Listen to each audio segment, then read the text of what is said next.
कि इससे पहले हमने 3 तरह के फ्रेजेस की बात की।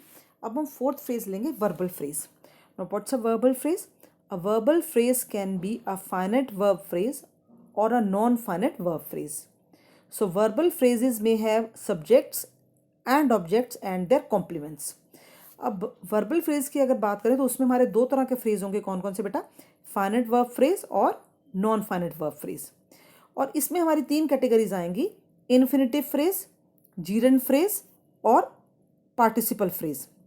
अगर मैं बात करूं इन्फिनिटिव फ्रेज की, तो infinitive along with the object of the finite verb और its modifier makes the infinitive phrase. आप पहले एक एग्जांपल समझिए, you must work hard to win the competition.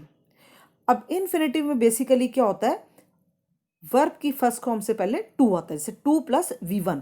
अब इस सेंटेंस में देखिए, you must work hard to win the competition. और टू विन क्या हो गया? इन्फिनिटिव। ऑब्जेक्ट क्या है हमारा?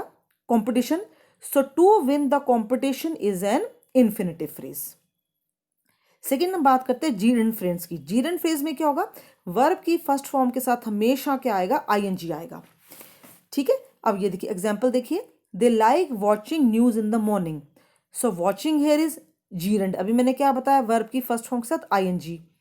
न्यूज क्या है? Direct object. In the evening क्या है? मॉडिफायर है। सो watching news in the evening, ये आपका पूरा क्या बन जाएगा? जीरेंड फ्रेज। थर्ड है हमारा participle phrase.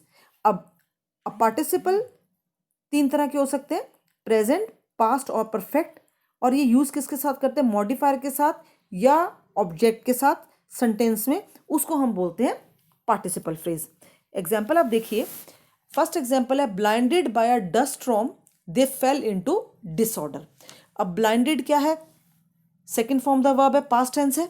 So blinded by a dust storm, dust storm क्या है? हमारा मॉडिफायर। ठीक है, तो ये हमारा क्या हो जाएगा? Past participle. फिर हम बात करते हैं, having rescued his sister he felt proud. अब इसमें हैविंग रेस्क्यूड क्या है? Present perfect participle. और हिज सिस्टर क्या है? मॉडिफायर। सो ये हमारा क्या हो गया? पार्टिसिपल फ्रेज हो गया। फिर नेक्स्ट एग्जाम्पल है आपका, observing the outcomes of the experiment he tabulated the result. अब observing the outcomes of the experiment, so ये हमारा क्या होगा? Present participle. क्लियर। और हमारा मॉडिफायर क्या है? The outcomes of the experiment. So ये जो है हमारा observing the outcomes of the experiment is participle phrase. Clear. अब लास्ट हमारा है prepositional phrase, a group of words that does the function of a preposition in a sentence is called the prepositional phrase। और हमेशा जो preposition आपको मालूम है, preposition के बाद क्या आता है? noun और pronoun। क्लियर। अब जैसे एग्जाम्पल देख सकते हैं, both of children danced like playful children। अब यहाँ पर like क्या है? preposition है। playful क्या है हमारा?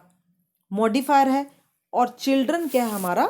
Object of the preposition. So ये जो हमारा लाइक प्लेफुल चिल्ड्रन क्या हो गया? प्रेपोजिशन फ्रेज हो गया। अब अगर हम प्रेपोजिशन फ्रेज की बात करें तो एक प्रेपोजिशन फ्रेज में 2 ऑब्जेक्ट्स हो सकते हैं, लोकेशन भी शो कर सकता है और टाइम भी शो कर सकता है। सो बेटा ये आपका टॉपिक यहाँ पे ख़त्म हो गया है। आई होप आपको क्लियर हो गया। दोबारा से कंक्लूजन में हम बात करते हैं, हमारे फ्रेज कितने तरह के हैं? 5 तरह के। कौन कौन से? Adjective phrase, adverb phrase, noun phrase, verbal phrase और प्रेपोजिशनल फ्रेज। तो हमने वर्बल फ्रेज की जब बात की तो हमने 3 तरह की बात की, इन्फिनिटिव फ्रेज, जीरेंड फ्रेज और पार्टिसिपल फ्रेज। सो प्लीज़ आप इसको नोटबुक में ज़रूर कॉपी डाउन करेंगे और जो बुक की एक्सरसाइजेज हैं वो भी अपलोड कर दी जाएंगी। आपको नोटबुक में एक्सरसाइजेज बुक की नहीं करनी है, इसकी अलग से वर्कशीट मैं अपलोड कर दूंगी। तो टिल देन आप इसको अच्छे से नोटबुक में उतार लीजिए, फ्रेज की डेफिनेशन, काइंड्स ऑफ फ्रेजेस और जो बुक की एक्सरसाइजेज हैं वो बुक में ही ख़त्म कर लीजिएगा। Thank you so much. God bless you all.